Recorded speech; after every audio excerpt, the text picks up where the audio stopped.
I'm Raquel. Welcome back to Recovery to Wellness. This is where survivors radiate badassery. It is currently February 24th, 2024, and welcome to the fourth video book review of this book. This is my second take, so I hope it goes better. But this is called 5 Good Minutes in the Evening by Jeffrey Brantley and Wendy Milstein. So this is the book. This is actually lots of things, right? So I read this book in January 2024. The official book exploration station, which is my written book review, is out on my blog, which you can find on RaqoverytoWellness.wordpress.com. So if you're interested, this is going to be like a way more of a summation video and just kind of like my thoughts about it in a video format, but the full book review is on my blog if that is something that interests you. I'm also going to try at the end of this video to film me dumping the page flags into the trash, because that's something I didn't do in my last review, and it is something that there's a couple of tabs in here, something I want to do. There's a couple of tabs in here that I do want to go over, not all word for word. There's also, I'm going to be referencing my published review on my phone as well, and there's also some information that I put into this journal about kind of the points that I want to make in this video, and then also give you kind of a sneak peek as to what the next kind of video that I'll be doing a review on, and then other books that I'm starting to read, which is also information you can find in the written, published review on my blog. So this is that video. This is actually, I read this book in 5 days in January 2024, and I really liked it. I thought it was such a good book. I found it in the New Year, New You section at the library. This is also the first book in the series that I've read, so I believe there's 5 Good Minutes in the Morning, which is the first book, I believe, and then this is the second. And then I actually found later, I found 5 Good Minutes in Your Body, which I have taken out, but I'm not sure if I'm going to be able to read it in this sort of section of taking new books out of the library. So if I have to return it, I probably will. It's due in like March sometime, I think, so I might not be able to read it. But this has very short chapters. They're only 2 pages long. So for instance, like if I pick one, so like Shoulders of Loving Kindness is only that long, and then there's another chapter right after it, and it just goes like that. So very easily accessible, very reader friendly. This book was published in 2006, and it has 241 pages. I don't know, maybe I already said that. My recommendation score for it is a 5 out of 5. I really enjoyed the book, and I never had seen it before. I had never really looked at it. I don't know from how the rest of the series of the first book or the third book or whatever, but I really liked it, and let me tell you why. So some things that I really liked about this book. So I actually read most of the book at home in the evening time, predominantly after I went to my job during the day, and so I read it, I believe, like 3 or 4 days straight, like each evening. And then the last day, when I wound up finishing the book, I wound up doing it a couple of days in between. And that was very interesting too, because I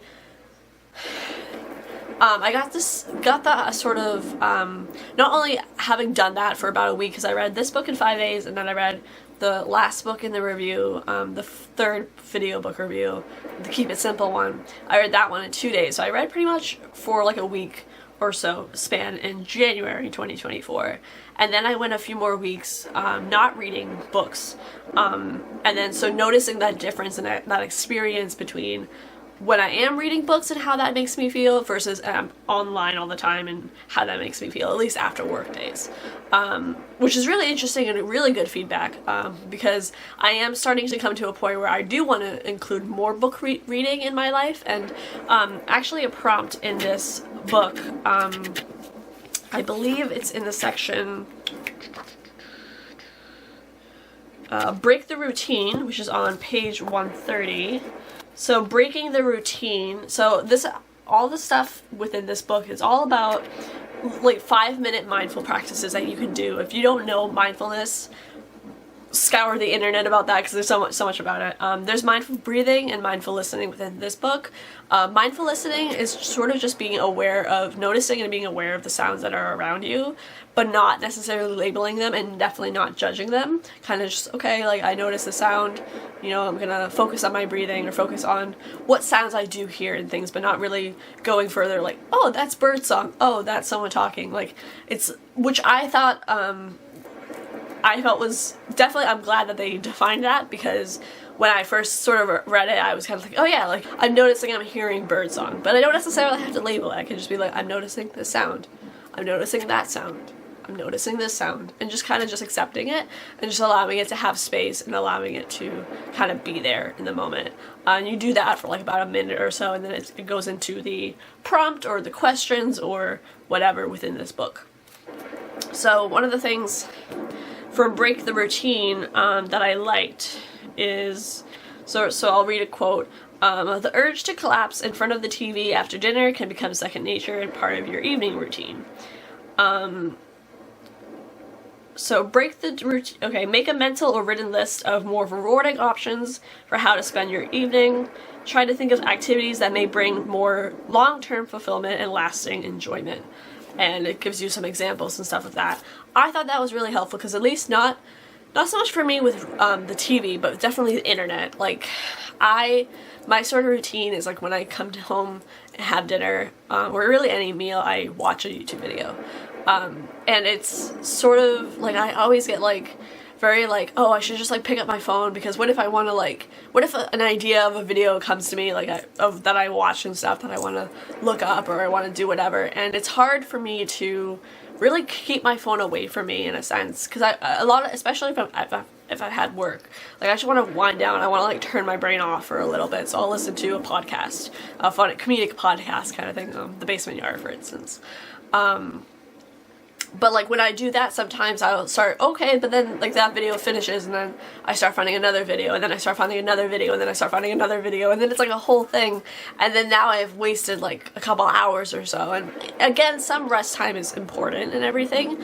I think again it goes into, for me at least, my intention behind it. Like, am I intending to just kind of unwind for a little bit, or am I trying to avoid something else, and those connotations. And I think even from having read this book, I felt like I can kind of have more awareness of like where my intentions fall. Like, am I, because I know like I'm struggling a lot more in this month in February, towards the end of February now, where I spend like an hour when you know it's time for bed and I'm spending an hour online because I'm just mindlessly browsing through things. I'm waking myself up and then I'm not getting enough sleep, which affects me in the next day and affects me the next day, a whole bunch of stuff. So I'm still in the learning process of it. I haven't figured it out yet, and I haven't really found what works and what doesn't and what helps. And because even now in the last few months, I'd say maybe the last 3 or 4 months, I can fall asleep with either just no background noise, like no video or something playing, or maybe just some like, you know, not a meditation, but like ambient sound, kind of like the thunderstorms and sounds and stuff. I can fall asleep to that rather than listening to a video, which is weird because I haven't had that. And I think what makes it difficult for me is like knowing like at like 8 o'clock at night, am I going to be able to fall asleep to The Basement Yard, or am I going to be able to fall asleep to nothing? And it's like, I don't know that, so it's a tricky thing. But what I really liked about Break Your Routine is that kind of thing, because I think for me, spending a lot of time online, just browsing through things or getting angry about other things or whatever, like rage bait and stuff like that, isn't as like fulfilling and rewarding as like sitting and reading a book for an hour. And just kind of noticing that and having that difference of experience is really helpful and also very teachable as well. Another one that I really liked was on page 122 and 123 about the Clutter Patrol. And it's just about taking like 5 minutes to, like, you're not going to clean the whole house in 5 minutes, but you can take 5 minutes and do a small section. You can take 5 minutes and do a small other section. I thought that was really great because definitely clutter is something that I have a lot of. And you know, things can get kind of messy and unruly pretty quickly for me. Even like my room right now is kind of messy and unruly, but just taking 5 minutes to get kind of, you know, even get the clothes together for laundry and such, you know, something that I especially lately in the last month or so, I've been noticing that I kind of need to play some video or podcast or something in the background for me to really get myself moving, which is, again, important information, okay? So, like, that can help me get kind of moving and stuff. Like, this morning, you know, and I'm supposed to be adulting more and stuff too, so I did get together, like I put on some music on my headphones, and then I grabbed my laundry, started putting them in a pile, then grabbed the other laundry that was clean and then put that away, and then just things like that. Like, getting that momentum going is really important, and just even starting with 5 basic minutes of doing that, or distracting myself enough that like I'm listening to something pleasurable that can get me started going, and that can be really helpful. Another good one for like chores and stuff is the mindful dishwashing chapter, which is on page 124 and 125. It definitely talks way, like, I mean, it can be any chore really, but mindful dishwashing, if like you're really noticing the way that the soap feels on your hands, or the temperature of the water, or as you're, you know, going by and washing this dish, or thinking about what new creations you can come up with, new dishes, and just things like that, like just really like breaking it down into a very mindful practice. I think that's going to be also beneficial for me when I actually start doing more of my chores and more of taking care of the things around the house, and helping in that sense. You know, avoidance is very much something, behavioral pattern that I struggle with, and sometimes I honestly just completely forget. Like, there was like the other day I had actually marked in this review that I wanted to do laundry and stuff the next day, and then, you know, later that night, it was like 7 o'clock at night, and I'm reading another book, and it was talking about cleaning, and I'm like, oh shit, I completely forgot about doing laundry, and, you know, just little things like that, but just kind of like really breaking it down. Like, that's also why some of the content that I want to have in the past and also want to continue making is like filming it, like film myself doing some laundry, like just get like a little time lapse going, and just like to make it kind of more fun or enjoyable, to kind of really be able to get myself to do that thing, and then have that a bit of accountability, or just have that, okay, now I just film myself doing this, and like now I can like create content out of it and like do something like that. All little like tips and tricks. One of the criticisms that I do want to mention for this book, I think it kind of assumes that the typical work day is like 9 to 5, Monday through Friday. So weekends are kind of like the days to, you know, just veg out and get ready for the next week coming up. My only criticism with that is that not necessarily always the case for everybody. So I pretty much work every Sunday, and I have for almost a year or so, which is fine. And my days off are Wednesdays and Saturdays. So I find there's one chapter that talks about adding pleasurable activities, not just for the weekend, but after the work day, during the week kind of thing. And so, you know, things like reading a book, or taking a bath, or putting on some scented lotion, that kind of thing, which I think is all great. Something that I definitely want to incorporate more. I actually was thinking of doing a video where I do kind of like my after work routine at home. So like me just getting, you know, dressed into my pajamas, you know, putting away the clothes, and, you know, getting out some of the stuff depending on the work day. Like if I don't have work the next day, taking out like the stuff that's work related from my backpack and putting it away, or even just sitting down for a book and reading and such. A couple of fanfic related or creative related videos that I got out of this book, I called it Creative Cove in the book review on my blog, but one of them was actually so from the Never Alone chapter in page 176 and 177, it talks about recognize how the universal energies are always flowing in and through you. You cannot fall out of the universe. I thought that was just maybe like, I've always wanted to do, if you don't know, I write fan fiction. I write Loki-centered Avengers fanfiction and House MD fanfiction, and I've always wanted to do a crossover between like House MD and the Marvel Cinematic Universe. And like there's one that I have like a distinct image of it in my mind. It would be like House and Wilson went camping, and they find like a collapsed Loki in the forest, and like how they're gonna like, you know, help him or whatever, because he's unconscious at first. So there's that, but then even that line of like, you cannot fall out of the universe, like having Loki fall out of the universe and like land with like House and Wilson and like what they would do. I don't know, I feel like that would be so cool and just kind of funny and stuff, as like a crossover.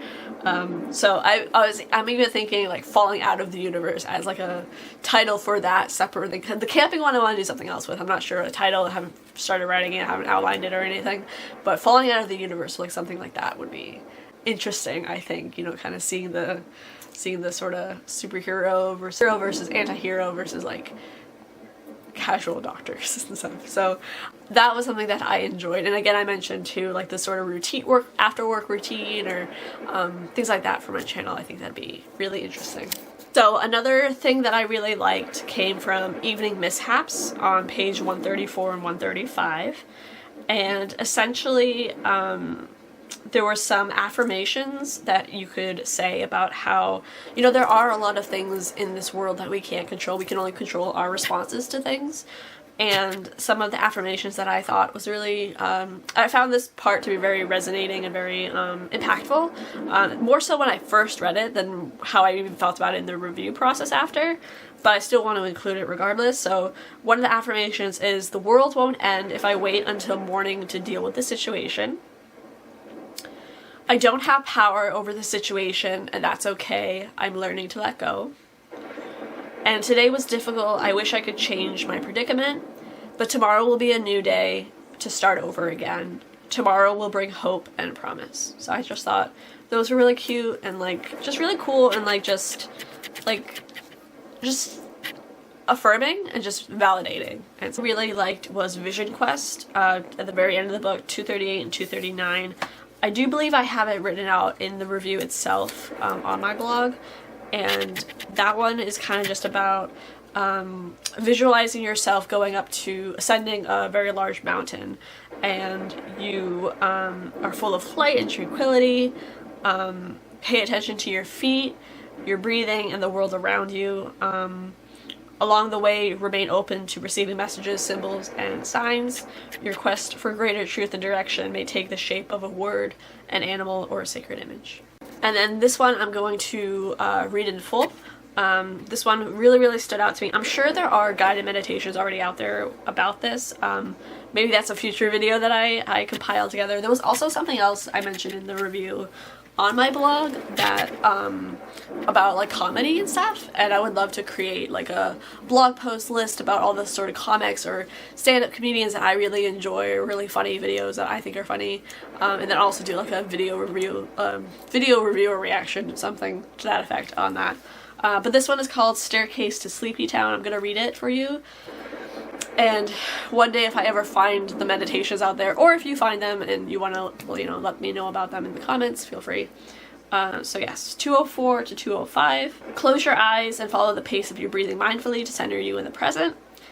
Ease your mind by saying, I'm feeling my body growing heavier and heavier, loosening and relaxing with each breath. I am feeling my mind evaporating into the clouds. Visualize a staircase that leads down to a place that calms you. With each step, you will become gradually more comfortable and more serene. Every step takes you deeper into complete tranquility. Take a moment to imagine your mind and body floating above the staircase, weightless, unbound, and unfettered. You will begin feeling the sensation of drifting deeper and deeper, feeling more and more drowsy, spiraling downward into total relaxation. And again, I just think that's just so cool. Like some of these prompts within this book are very like detail oriented, and I just thought it was so cool, and just again like a little like nugget. And overall, the way I feel about this book is, again, I would highly recommend it. If you already know about mindfulness and you want kind of like some small practices that you can implement in like a day-to-day basis, even like 5 minutes at a time kind of thing, as the title of the book says, I would definitely recommend this book. I am very curious to see what the rest of the series looks like, and then doing formal reviews on that. Also, the next books I'm reading is, for instance, this one. I'm reading this book, Look out for the Little Guy by Scott Lang, but Rob Kuttner predominantly. But it's like an Ant-Man book, and that's very exciting. And then I'm also reading this one. I'm not sure how much I'll be able to actually read of it, but Bring Your Fiction to Life by Karen S. Weissner. I'm reading this book. And then the next book I will be reviewing will be The Warrior, like worrying, The Warrior's Guide to Overcoming Procrastination, which is a workbook. It's actually the first workbook I've ever finished, so it's gonna be long. It's gonna be intense and long.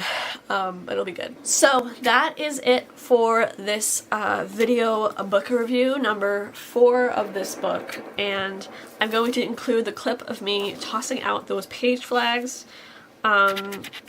I think, yeah, I mean, there were no trigger warnings for this book, by the way, nothing intense.